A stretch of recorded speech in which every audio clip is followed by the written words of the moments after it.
본 영상에는 신이 된 나를 포함하여 마에다준의 에어, 카논의 스포일러도 크게 포함되어 있습니다.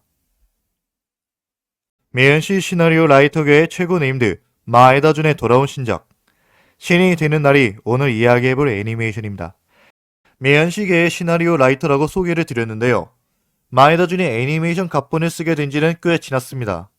그러나 이 모든 작품이 방영 순간에 감동은 잡았지만 막상 다시 돌이켜보면 뭔가 부족한 점이 많았던, 급전개가 심했던 작품들이었습니다.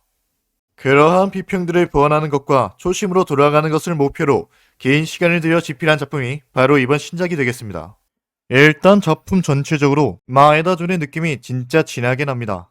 일상씬은 리틀버스터즈나 엔젤 비트가 떠오를 정도로 떠들썩한데요.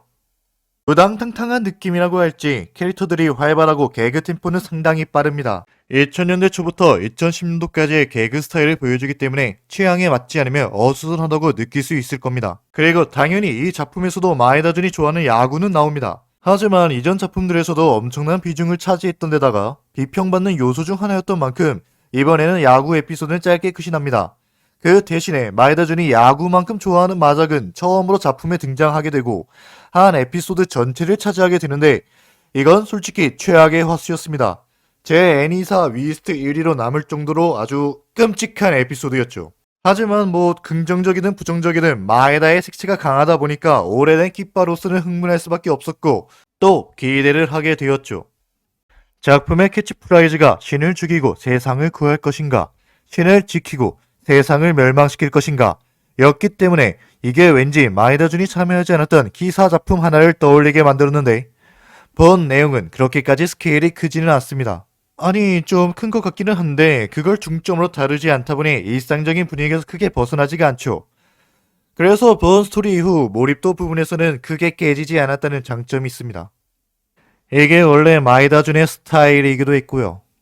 그리고 또 다른 마에다준의 스타일인 축제가 끝이 난 후의 조용함, 쓸쓸함을 정말 잘 표현했습니다. 9화에서부터 이제 축제가 끝이 나고 10화에서부터는 본격적으로 이야기가 무거워지는데 그 조용한 분위기에 위화감이 상당히 크게 다가오게 됩니다. 마치 다른 작품을 보듯이요. 개인적으로 가장 좋아하는 마에다준의 작품이 카논인데 이 작품은 그 카논과 상당히 비슷합니다.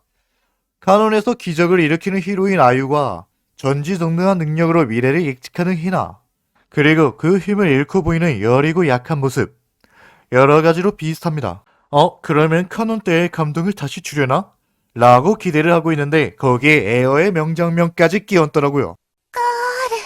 마에다준의 집필 목적 중 하나가 원점 회귀였던 것을 생각하면 그 목적에 상당히 부합하는 연출이었다고 말할 수 있겠네요. 하지만 초기 마에다준의 작품과 다른 점이 있다면 이 작품에는 기적이 없다는 겁니다.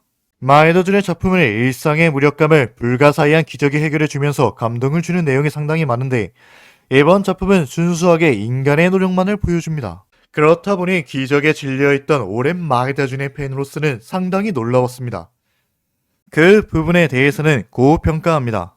하지만 이런 오랜 팬의 개인적인 감상을 빼고 이야기를 하면은 별로 좋지 않습니다. 우선 세계 멸망까지의 기간을 주어 긴장감과 기대감을 시청자에게 전달했는데 이 요소가 허무하게 끝이 나버립니다. 물론 해석 여지에 따라서 주인공의 일상이 무너진다 같은 걸로도 다가올 수 있고 실제로도 작품 내에선 내 세계가 끝이 나는 거였다라고 표현도 나옵니다.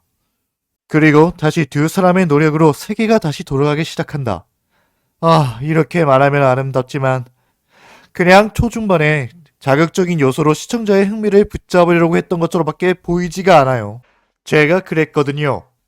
세계의 멸망이라고? 어떤 이야기일까? 하고 꾹 참고 봤었으니까요. 그리고 이게 진짜 단점이라고 생각하는데 등장인물이 많아요. 그런데 막상 이야기에 참여하는 이론은 별로 없습니다. 초반에 여러 등장인물들을 이제 끌어모으는데 이 인물들이 하는 일이 하나도 없습니다. 비슷하게 등장인물이 많은 엔젤비트 때는 애들이 하나하나 개성이 있으니까 개그씬을 찍으면서 존재감을 과시하잖아요. 그런데 얘네들은 존재감이 아예 없습니다. 다음 주에 아수라가 나와? 진짜 멋있겠다. 진구지 씨가 이번에 무슨 일을 하는 거지? 탱간이 여기서? 같은 말은 절대 안 나옵니다. 얘네들에게 뭔가 기대하고 요구할 만한 요소가 없다는 것이죠. 차라리 한 번 쓰이고 버리는 단역이면 모를까. 캐릭터 판매적인 측면에서 얘네들이 계속 나오는 것에 얼마만큼의 가치가 있었을까요? 뱅거스는 한 방으로 이야기의 등장인물을 절반으로 줄여버려도 이야기는 무난하게 진행이 될 겁니다. 사실 이 애니메이션의 단점이 여기에서 스노우볼이 굴러갔다고 봐도 무방합니다. 등장인물을 줄이고 좀 더 이야기와 감정 묘사에 집중했다면 정말 괜찮은 작품이 나왔을 텐데. 네, 이번 영상은 여기까지입니다. 부디 이번 영상이 여러분들에게 있어서 즐거운 꿈이 되었기를